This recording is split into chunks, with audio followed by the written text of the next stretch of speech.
কাতার বিশ্বকাপ প্রায় 2 বছর হয়ে গেল, আর সেই টুর্নামেন্টে ফ্রান্সকে হারিয়ে তৃতীয়বার বিশ্বকাপ জয়ী আর্জেন্টিনার পরবর্তী বিশ্বকাপে খেলার সম্ভাবনা প্রায় নিশ্চিত হয়ে গেছে। তবে 2022 বিশ্বকাপে প্রথম রাউন্ডে বিদায় নেওয়া জার্মানি দলের কাছে সেই বিশ্বকাপ ছিল এক গুরুত্বপূর্ণ শিক্ষা।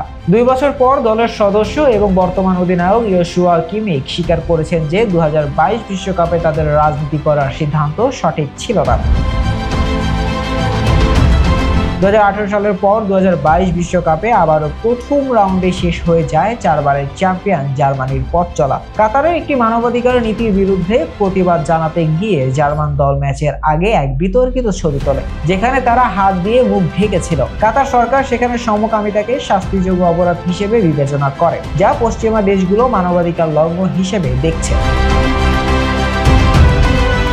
এই অবস্থার বিরুদ্ধে প্রতিবাদ হিসেবে ইউরোপের 7টি দেশ, যার মধ্যে জার্মানিও ছিল, পরিকল্পনা করেছিল ওয়ান লাভ লেখা বাহুবন্ধনী পরে মাঠে নামার। তবে ফিফার শাস্তির হুমকিতে সেই পরিকল্পনা শেষ পর্যন্ত বাস্তবায়িত হয়নি। জার্মানি যখন জাপানের বিপক্ষে ম্যাচের আগে গ্রুপ ছবি তোলার সময় মুখ ঢেকে এক প্রতীকী প্রতিবাদ জানায়, সেই ম্যাচে জার্মানি হেরে যায়। আর পরে কোচ হান্সি ফ্লিক বলেন, আমরা চেয়েছিলাম যে ফিফা দলের মুখ বন্ধ রাখতে বাধ্য করেছে, এটাই আমাদের প্রতিবাদ।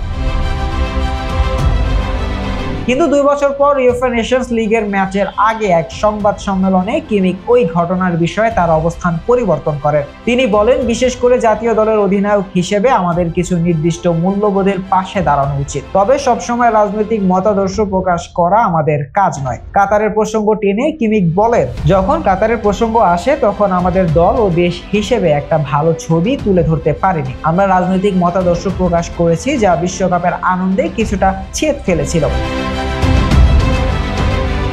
তিনি আরো যোগ করেন, বিশ্বের সব দেশ এরকম মতাদর্শ অনুসরণ করবে না, এটি আমাদের বুঝতে হবে। পশ্চিমা দেশগুলোর মধ্যে ধারণা রয়েছে তাদের মতাদর্শই সঠিক, কিন্তু একটা দেশের জন্য কোনটা ঠিক বা কোনটা সঠিক তা তার নিজস্ব পরিস্থিতির উপর নির্ভর করে। নিজেদের অতীতের ভুলও স্মরণ করিয়ে দেন কিমিখ। তিনি বলেন, আমরা অতীতে সবকিছু সঠিকভাবে করিনি এবং রাজনীতি পরিচালনার জন্য আমাদের কাছে বিশেষজ্ঞ রয়েছে। আমি রাজনৈতিক বিশেষজ্ঞ নই, আমার কাজ মাঠে খেলাটা।